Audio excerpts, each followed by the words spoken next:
Good afternoon, everyone. We have with us here today Agnieszka Kłos-Sidicki, the CEO of Provident Polska, the largest lending company in Poland, owned by International Personal Group, listed on the London Stock Exchange.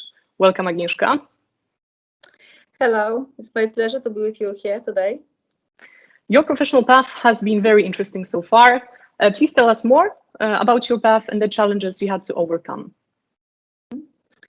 I started my professional career in Arthur Andersen, then I joined EY, so financial industry, financial advisory. But then after a few years, I decided to go and check something new, something more. So I joined Provident Polska.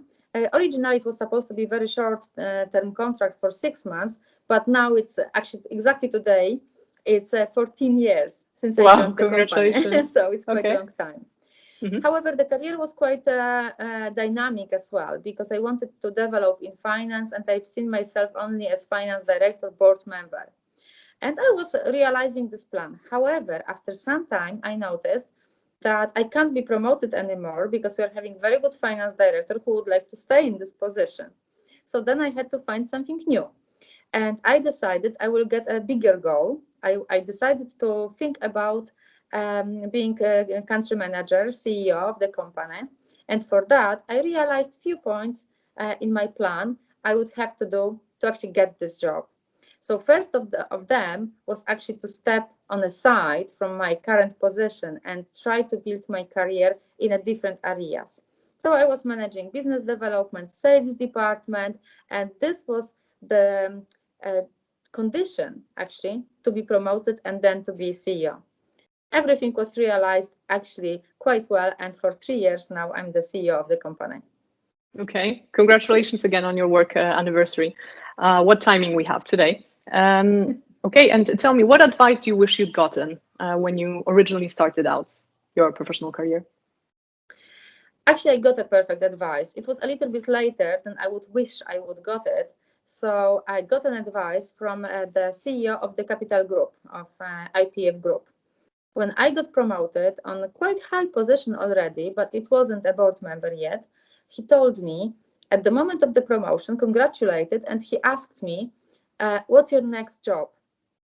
And I thought he's asking me what I'm planning to do on my current position, so the newly promoted one. And he interrupted me and he said, no, what will be your next job? Because when you are getting to higher position, you have to be thinking what will be your next job. And you have to work on being ready when this vacancy appears, because they are not coming every month, they are not even coming every year. So when the opportunity comes, you have to be ready. So on a day of the promotion, you have to be thinking about your next job. Okay, and I know you put this to practice, as you told us, in relation to your path. Okay, tell me, I know you personally and also your company, you're involved in many different business initiatives aimed at strengthening women in leadership, women in your company, women on the market. Please elaborate. I believe that women, they need inspiration.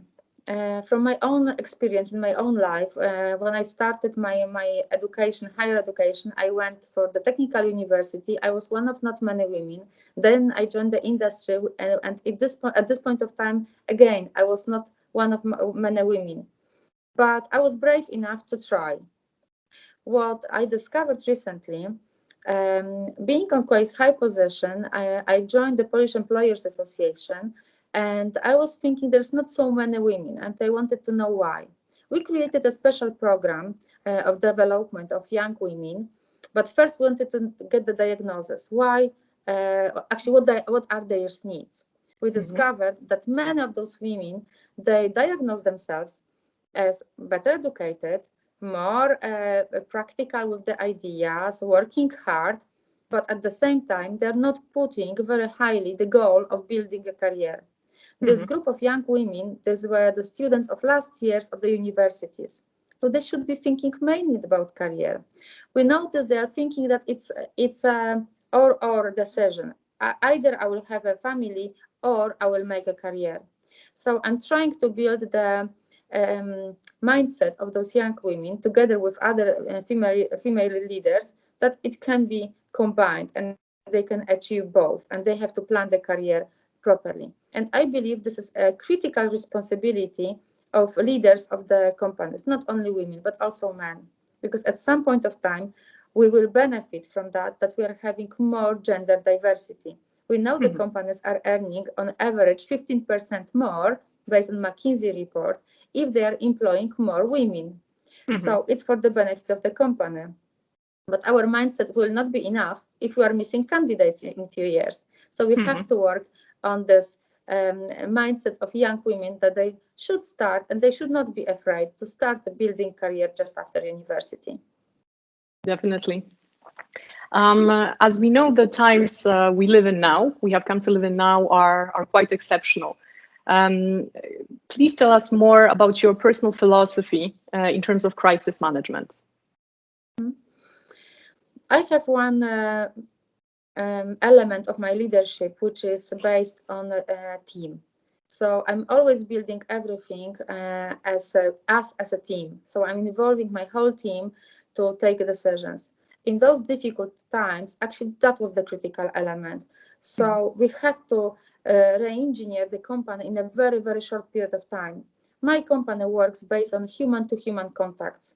So you can imagine that during the COVID times, that was critical how to avoid the exposure of our employees and our customers for too much contact. So they should stop this type of work like they used to do. But at the same time, would like to deliver the very good customer service still.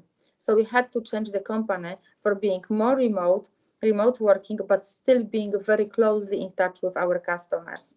So us as a team, so my whole board and my leadership team, we implemented a routine of meeting daily, actually twice a day, Saturdays and Sundays as well, on Teams and or other devices, and just to utilize this time to think together how we can protect our company in those absolutely exceptional times.